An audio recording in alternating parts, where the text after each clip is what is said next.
안녕하십니까. 오늘은 2023년 12월 27일 수요일입니다. 오늘도 난세의 영웅 허경영을 아십니까? 151페이지부터 읽어보겠습니다. 오늘날 우리가 하고 있는 민주주의는 그것과 다르다고 할 것인가? 물론 직접 민주정치가 아니고 국민을 대신할 대표를 뽑으면 그들이 정치를 하는 간접 민주정치, 곧 대의정치이고 여성도 남성과 동등한 참정권을 가졌다는 면에서 아테네의 민주정치와는 많이 다르다. 그렇다고 아테네와는 달리 우리가 하는 민주정치에는 문제가 없는 걸까? 나는 오늘날 우리가 하는 대의정치도 고대 아테네의 직접 민주정치 못지않게 문제가 많다고 생각한다. 아테네의 민주정치가 외부의 선동과 어수룩한 군중의 현명하지 못한 결정이 문제였던 것처럼 오늘날 우리 국민의 선거권 행사에도 심각한 문제가 있다고 할 수 있다. 대의정치하에서 국민은 투표를 통해 자신의 의사를 정치에 반영해줄 대리인을 선출한다. 그가 대통령이나 국회의원들이다. 그런데 선거 과정의 일부가 결코 공정하다고 볼 수 없다고 생각한다. 먼저 선거에 미치는 대중매체의 영향을 지적하지 않을 수 없다. 오늘날 신문, TV 등 언론방송과 네이버나 다음, 구글 같은 인터넷 포털은 정보 제공에서 국민에게 거의 절대적인 영향력을 행사하고 있다. 그들이 무엇을 취재하고 어떤 시각으로 보도를 하는가, 또 인터넷 포털이 어떤 뉴스를 노출하느냐에 따라 사람들의 생각과 관심에 엄청난 영향을 준다. 맞죠? 대부분 사람은 언론 방송에 나오면 별다른 의심 없이 그것을 믿는 경향이 있다. 물론 이들 대중매체가 객관적이고 사실적인 보도만 하고 인터넷 포털이 공정성을 유지한다면 그렇게 문제될 것이 없다. 그러나 실제로는 대중매체가 권력이나 특정 세력에 장악되는 경우가 적지 않았다. 인터넷 포털도 운영의 주체가 어떤 정치적 경향성을 띠는가에 따라 상위에 노출되는 기사가 달라질 수 있다. 맞죠? 이렇게 되면 심각한 문제가 발생할 수밖에 없다. 그들에 의해 조작된 여론이 형성될 수도 있다. 언론 방송은 얼마든지 자신들과 커넥션이 있는 정치 세력의 후보나 선호하는 후보에게 유리한 정보를 쏟아내고 다른 후보들에게는 악의적인 보도를 할 수 있다. 불공정하고 편파적인 보도가 버젓이 자행될 수 있다. 그것은 국민의 선택에 그대로 영향을 준다. 맞습니다. 지금까지 언론이 이렇게 하고 있죠.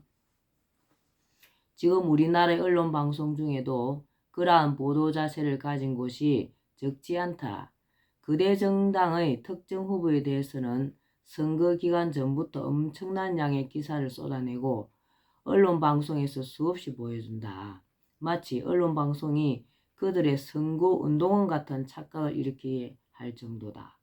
그러면서 군소정당과 무소속 후보에 대해서는 아예 언급조차 하지 않거나 부정적으로 보도하여 언론 방송만 의지하는 국민은 그들이 후보로 나왔는지도 모르고 알아도 부정적으로만 알게 된다. 그리고 밤늦게 언론 방송을 하는 그런 경우가 있었죠.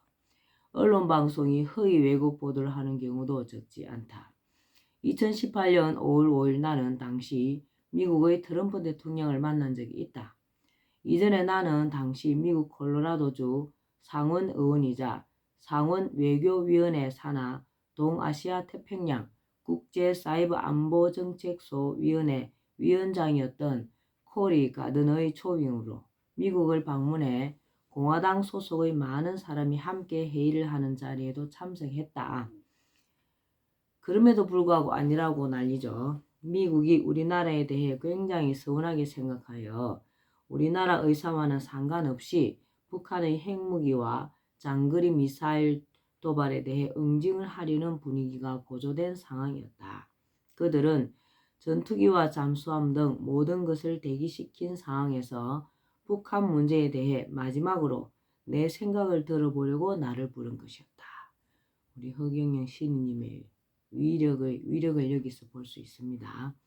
내가 이들을 만나게 된 데에는 임천근 한미동맹협의회 총재의 주선이 있었다. 임천근 총재가 우리나라로 인해 한미동맹이 갈수록 악화되는 것을 우려하고 있을 때 한미동맹의 악화를 해결할 사람으로 나를 청구한 이들이 있었고, 그렇게 해서 임천근 총재의 주선으로 나는 동아시아 태평양 국제사이버안보정책소위원회 위원장과 미국 대통령을 차례로 만나게 되었다. 그들과 만난 자리에서 나는 북한 폭격을 강력히 반대하고 북한이 받아들일 수 있는 방식으로 북한을 달래면서 북핵을 처리해야 한다는 의견을 피력했다. 여하튼 내가 트럼프 대통령을 만난 것은 너무나 분명한 사실이다. 유튜브에 허경영 임천근을 검색하면 정은 자료를 얼마든지 확인할 수 있다. 그런데 나중에 우리나라의 한 방송에서 트럼프 대통령과 내가 함께 찍은 사진은 합성한 것이라면서 내가 트럼프를 만나는 것은 거짓이라는 허위 왜곡 방송을 내보냈다. 그 방송을 하기 며칠 전 그곳 방송국의 기자가 나를 찾아와서 이것저것 질문을 하고 사진의 원본을 보고 갔음에도 불구하고 정작 방송에서는 복사한 사진을 내보내며 나를 거짓말쟁이로 몰아가며 음해하는 방송을 한 것이다. 정말 문제가 많습니다. 언론 방송의 허위, 왜곡 보도는 사실에 기초하지 않은 터무니없는 여론을 형성하고 그것이 후보와 관련된 내용인 경우 선거에 커다란 악영향을 끼친다. 이러한 모습은 고대 아테네의 중후 정치와 다를 게 하나도 없다. 아니 어쩌면 더 심각하다고 본다.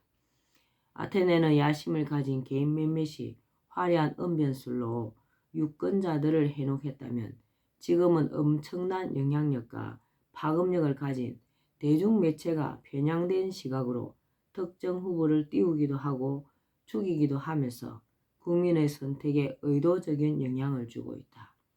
이것은 비단 우리나라뿐 아니라 민주주의 선진국이라는 미국 같은 나라도 예외는 아니다. 언론이 이렇게 편파 언론을 해가지고 안 되겠죠. 이러한 대중매체의 보도 자세와 행위는 일종의 대중선동 행위라고 할 수 있다. 선동당한 대중들의 선택은 그것이 비록 그들의 자유로운 의사에 따른 것이라 여길지라도 이미 선동과 조작이 영향을 끼친 결과일 뿐이다. 그들의 투표권이나 선거권의 행사는 보기에는 주권을 행사하는 민주주의 절차이지만 선동한 자가 이루고자 하는 것에 도장을 찍어주는 덜러리 역할에 다름없다고 생각한다. 원래 민주정치, 데모크라시는 군중에 의한 정치라는 뜻이다. 이러한 정치에 대해 일부에서는 집단지성에 의해 탁월한 선택이 이루어진다고 주장하거나 그러한 경우는 극히 드물다. 대개는 선동이나 대중의 어리석음으로 인하여 중후정치, 우민정치로 흐르게 된다. 이처럼 고대 그리스의 직접 민주정치든 오늘날 대의민주정치든 군중에 의한 정치가 드러낸 한계는 명확하다. 민주정치가 중후정치로 흘러 나라를 망치고 국민 스스로 재발등을 찍는 것이다. 비행기는 탁월한 조종 실력을 지닌 조종사가 몰아야 한다.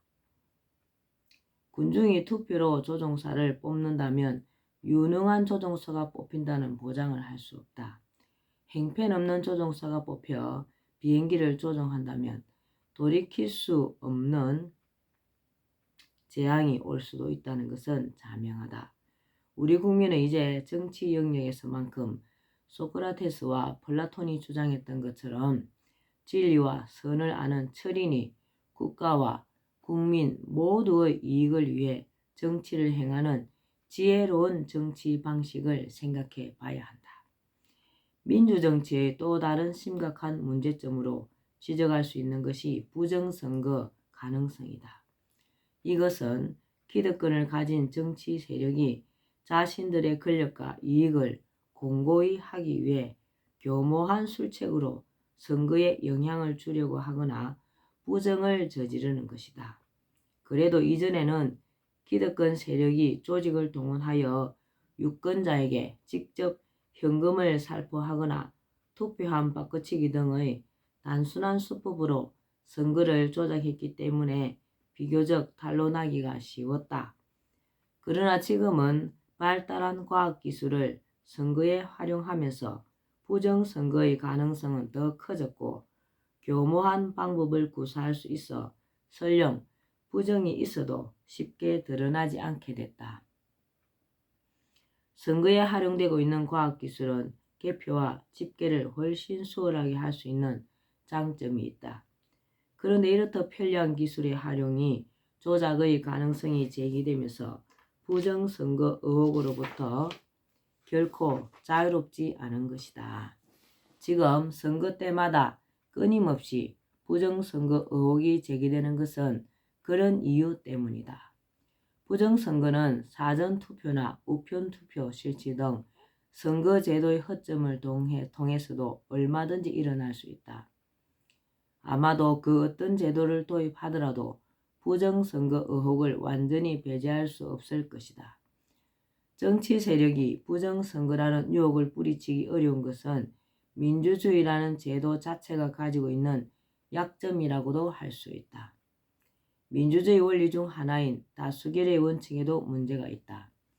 대통령 선거에서 A와 B 두 후보가 대결을 벌여 51대 49의 투표율로 A 후보가 승리했다고 가정할 때 49%가 되는 국민은 A 후보와 그의 정책을 지지하지 않기에 A 임기 기간 내내 불만스러울 수 있다. 특히 두 후보 사이의 정치적 신념이나 정책에 극명한 차이점이 있고 지지층이 그것에 크게 좌우된 경우라면 문제는 매우 심각할 수 있다. 국민 분열이 심하게 초래되어 사회가 불안해질 수 있기 때문이다. 정권이 바뀔 때마다 정치 보복이 일어날 수도 있다. 실제로 이러한 현상이 우리나라에서 빈번하게 일어나고 있다. 이처럼 대표를 뽑는 간접 민주정치 방식이든 시민이 직접 정치적 결정에 참여하는 직접 민주주의 방식이든 민주정치는 문제가 발생할 수밖에 없는 불완전한 제도이다. 예. 이렇게 참 언론이 진실과 정확성 있는 방송을 해야 되는데도 불구하고 이런 방송을 많이 하고 있었습니다. 우리 허경영 시인님이 정말 이 땅을 평화롭게 할 수 있는 대단한 분이신데도 불구하고 대통령 선거 3번을 거쳤는데 이런 부정선거로 인하여 이 땅에 훌륭한 정치 지도자가 될 수 없었던 안타까운 일이 많이 있었습니다. 오늘 제가 목감기가 심해가지고요. 목소리가 상당히 안 좋죠. 여러분들 감기 조심하시고요. 불로유 많이 드시고 복 많이 짓는 하루 되시기 바랍니다. 감사합니다. 오늘도 난세의 영웅 허경영을 아십니까? 여기까지만 읽겠습니다. 허경영.